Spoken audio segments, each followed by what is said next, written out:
Today to welcome our next eminent guest, Sofia Stril Rever, whose skills are beyond expression.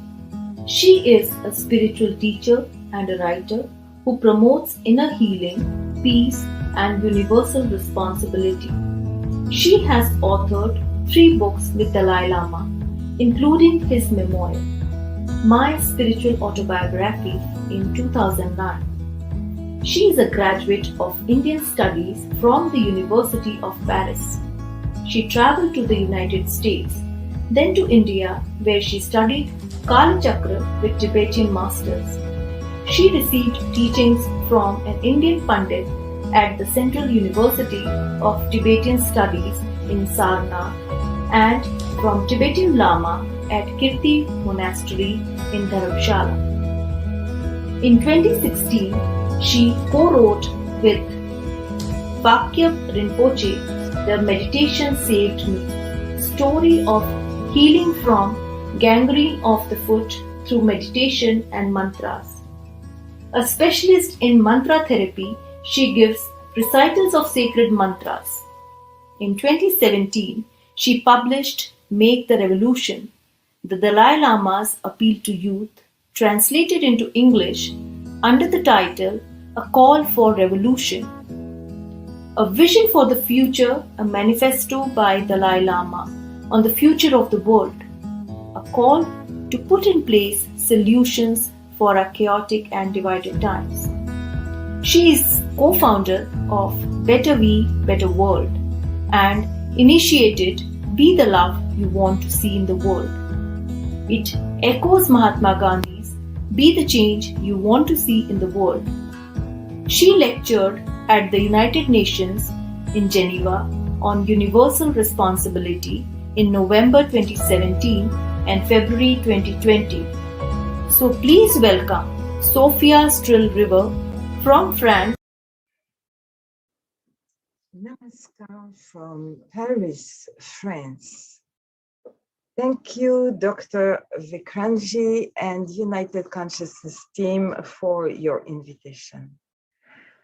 I'm honored to give this talk at the online UC Conclave 2022 on the art and science of contemplation.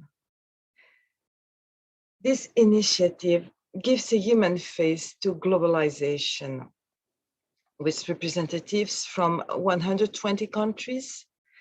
The conclave highlights the new reality of our time, where streams of wisdom of the ages are intermingling and absorbing with modern cultures.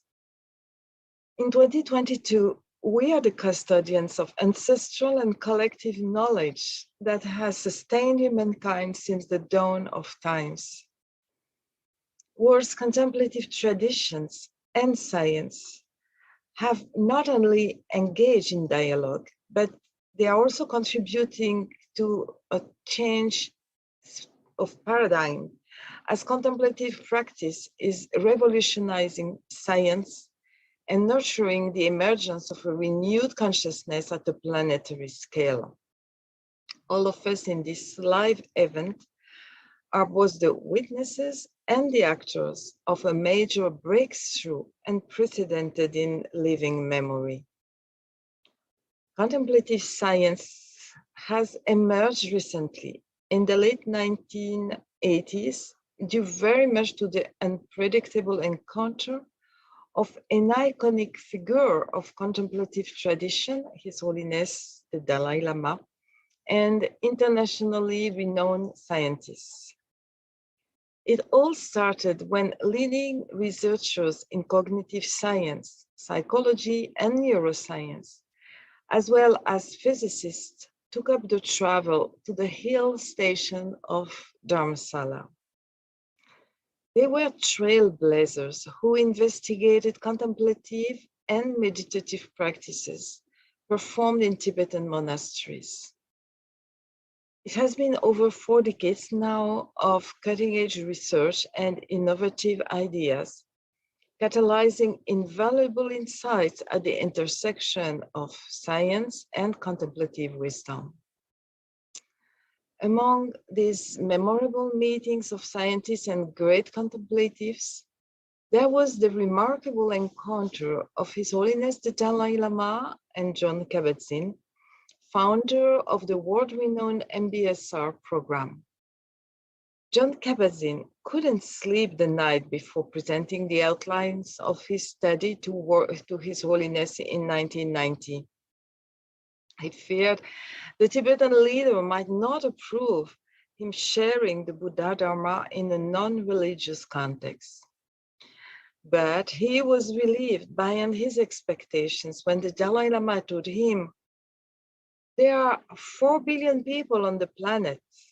This was back in 1990. So there are 4 billion people on the planet. Among these 4 billion, 1 billion are Buddhists. But all 4 billion are suffering. What are we going to do? Keep contemplative wisdom to ourselves? These words of the Dalai Lama highlight the immense benefits of merging the art and science of contemplation. MBSR in applied contemplative science has relieved the physical and emotional pains of tens of thousands of patients. And at the same time, it has also transformed mindsets worldwide. It has led indeed to the development and dissemination of innovative approaches based on a renewed understanding of the workings of the mind. This was made possible by the acculturation of Buddhism in the West that allowed meditation to become part of mainstream Western culture.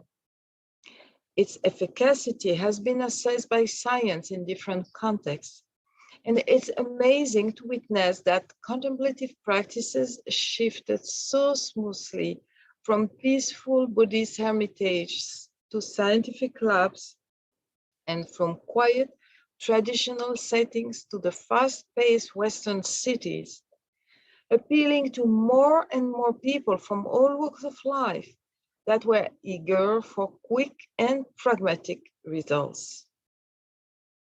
Instead of venerable meditation masters, the art of contemplation is nowadays being taught by scientists, coaches, and professors holding degrees in psychology or medicine. The aim isn't so much to be released from the cycle of birth and death, but rather to become liberated from stress, anxiety, depression, or mental discomfort. A large public is now intent to use contemplation to cure mental and physical suffering and increase well-being in challenging environments. This approach may be seen as reductive because it retains only a utilitarian aspect of the contemplative tradition. But at the same time, the breakthroughs of quantum physics allow a deeper understanding of ultimate levels of reality. This requires cognitive skills that have remained largely unknown and mysterious in the field of Western science. As long as researchers limited their research to a materialistic paradigm, it was impossible to transgress the limits of analytical reasoning and enter into the mysteries of the contemplative mind experienced by generations of meditators and yogis. For in the context of scientific materialism, the mode of knowledge remains external to its subject. Whereas conversely, the great contemplatives have always explored the world from within, looking inside their minds. The very rich corpus of contemplative traditions demonstrates that introspection can be a scientifically validated approach to knowledge. The inner sciences have proven themselves true in various disciplines, such as astronomy, embryology, medicine, and herbal medicine. Without a telescope, for instance, and by the mere exploration of their minds, the sages of the past gathered knowledge about the formation of planets, the sun, and stars. The Aztecs, for instance, mention the supernova whose explosion gave birth to our sun 4.5 billion years ago. They call it Coatlicue, the mother of the sun. In another context, without ultrasound and relying on contemplative experience only, the embryology of ancient India has described the different stages of the development of the embryo and the fetus, and the states of consciousness associated with the first stage of life. In this multi-millennial tradition, the sensitivity of the fetus was recognized, while Western medicine has long claimed that the brains of newborns and infants weren't sufficiently formed to feel pain. It was not until 1987 that the nerve response to pain was considered functional from the intrauterine stage. As for energy medicine, without scanners and other modern investigating devices, it provides very accurate diagnosis by simple techniques of auscultation, informing the therapist about dysfunctions of the organs. And herbal medicine is another field where, without chemical analysis, healers of the past have intuitively known the secrets of plants. Most of the modern pharmaceutical industry relies on the ancestral knowledge of the indigenous people living in the extraordinary reserves of natural medicine that are the rainforests of the world. We could multiply the examples, demonstrating the contemplative capacity to know the world from the mind itself. When the vision has been purified through contemplative practices, the outside is the expression of what is seen inside. Contemplation makes it possible to become aware of the inner life of the physical world, whether it's the planets, the plants, or the human body. Contemplative disciplines have always taught practices of opening consciousness to what they call the divine, the sacred, the Atman or the Anatman, which contemporary science today describes as the unified quantum field. It's very encouraging that nowadays quantum physicists are joining the contemplatives. For instead of observing the world as an external entity, they look inside and find out that the outer forms express the same energy that animates them from within. The quantum field is the source energy that allows every living being to express its unique potential of creation, from the infinitely small to the infinitely large, from the tiny blade of grass to the giant star. Every earthling holds in each of its cells the common totality of the living. And each of our movements of conscience, even the slightest one, interferes with the whole. To become aware of this is to bring together the art and the science of contemplation that His Holiness the Dalai Lama very rightly terms as an inner science.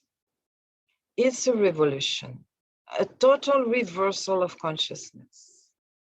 One leaves the ordinary mind of the third dimension to enter the unified, multidimensional higher soul, familiar to traditional wisdoms. Hindu, Buddhist, and Taoist contemplatives, for instance, have made fundamental, replicable discoveries about the nature and potentials of consciousness and the essence of the mind that have long remained beyond the scope of Western science. But nowadays, gateways are being opened in the newly flourishing contemplative science. This dialogue of contemplatives and scientists may herald the first true revolution in the mind science and at the same time, a renaissance for contemplative inquiry. It's a sign of unity that we need in a world of extreme polarization. Since unity in its essence is love.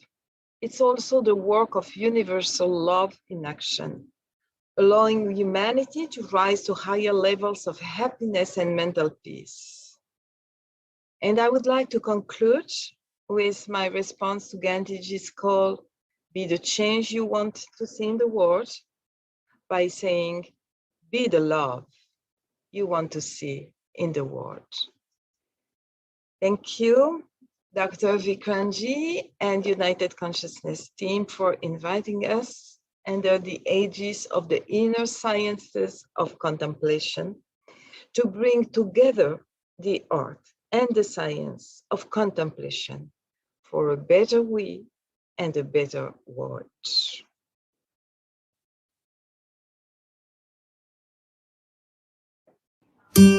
We thank Ms. Sofia Stril Rever for her beautiful explanation. Thank you so much, Sofia J.